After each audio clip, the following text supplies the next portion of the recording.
Media वाले नीचे से बनाओ, नीचे से भेजो ना, सब भेजो, नीचे भेजो, हटाओ नीचे, नीचे नीचे नीचे हटाओ, सब नीचे भेजो।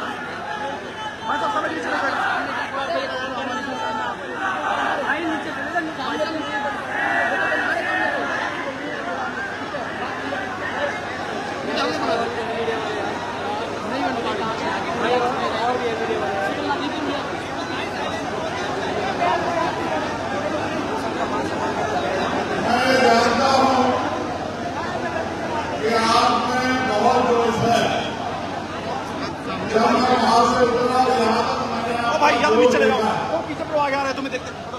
और ये जोश सिर्फ पटना में नहीं है, ये जोश जहाँ पे हमारे प्रत्याशी लड़ रहे हैं वहाँ रहने वाले किसान कमेरों, नौजवानों, महिलाओं, बहनों, बुजुर्गों, बच्चों में जोश है। और ये जोश होना भी चाहिए। बिना जोश के कोई राजनीति नहीं कर सकती है, लेकिन जोश को अगले 10-12 दिन तक संभाल के रखना है। और जो इशारा आपके सीनियर नेता देते हैं उस इशारे पे काम करके और अपने प्रत्याशी को जिताकर चंडीगढ़ भेजना है। यही जोश अगर बना रहेगा तभी ये बात कामयाब हो पाएगी। मैं अपनी बात को शुरू करते हुए बहुजन समाज में जगते सभी संतों, गुरुओं, महान पुरुषों को नमन करता हूं, जिनमें भी डॉक्टर बाबा साहब अम्बेडकर, माननीय काशीराम साहब, माननीय दीना बालाजी और चौधरी देवीलाल जी को नमन करता हूं। सम्मानित साथियों, ये विधानसभा का चुनाव है जहां एक तरफ बड़े पैसे वाले कर्मी आपके सामने है, वहीं पिछले 10 साल से सड़कों पर संघर्ष कर रहे भीम आदमी आजाद समाज पार्टी के प्रत्याशी के मैदान में है। आप जानते हैं कि देश में बहुजन महापुरुषों के आंदोलन को कौन आगे बढ़ा रहा।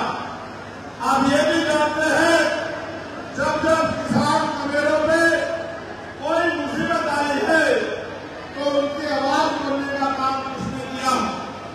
आप ये भी जानते हैं कि जब किसानों पे भारतीय जनता पार्टी के लोगों ने जुल्म किया था उन किसानों का साथ 16 महीने हम लोगों ने एडी चोटी का जोर लगा के दिया था। और जब तक किसानों की चीज सुनिश्चित नहीं हुई तब तक हम लोग सड़कों में संघर्ष करते रहे। उसके बाद जब हरियाणा से देश का गौरव बढ़ाने वाली हमारी पहलवान बेटियां संघर्ष कर रही थी, जब ये भारतीय जनता पार्टी के गुंडे उनको अपमानित कर रहे थे तो प्रदेश और देश के सभी नेता घर में घुसे थे। आजाद समाज पार्टी, भीम आदमी के लोग और मैं खुद कंधे से कंधा मिलाकर उन नेताओं के सम्मान के लिए लड़ रहा था। और आपको ये भी जानकर आश्चर्य नहीं होगा कि जब हमारी एक बेटी को साजिश करके मैडम से रोका गया तो पार्लियामेंट में सरकार के घुटने निकाले जवाब मानने वाला भी चंद्रशेखर आजाद आगे जवाब दिया।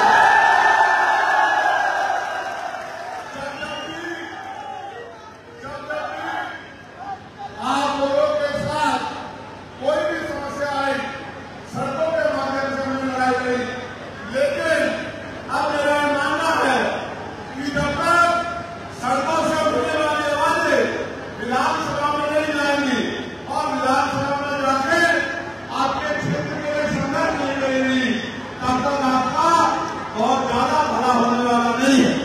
ये बात मैं नहीं कह रहा, ये बात डॉक्टर बाबा साहब अम्बेडकर भी कहते थे।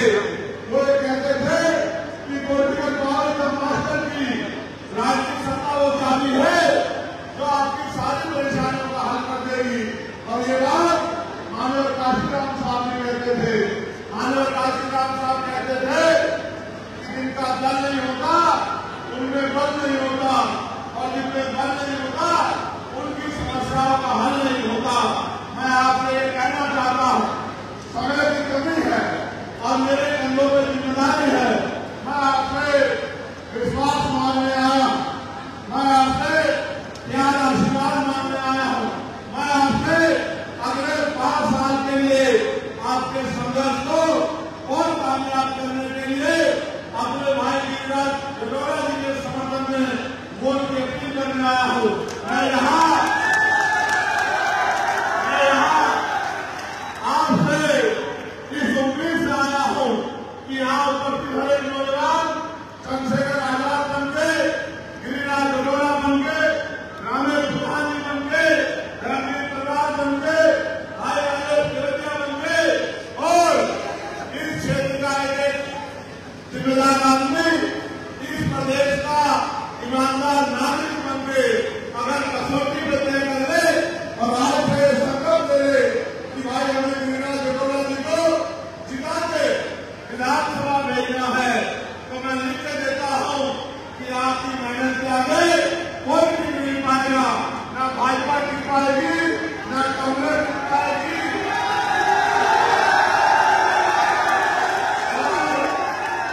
और तो कोई मुकाबले में नहीं है। आप ये जानते हो, आप का सामान खरीदोगे तो 4 बार चेक करोगे सामान अच्छा है या नहीं है।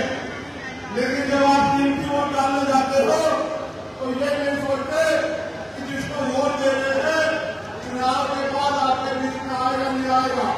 भाई गिरिराज जी लंबे समय से क्षेत्र की सेवा कर रहे हैं, लंबे समय से भारत का मानवता श्रीराम साहब के विचार को आगे लाने का काम कर रहे हैं।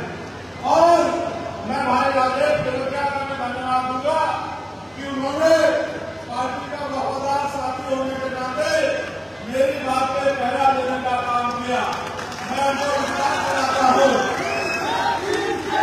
कि आप दोनों भाइयों की जोड़ी और हमारे नेता जो है आप हिमालय आजाद समाज पार्टी के, उनका संघर्ष और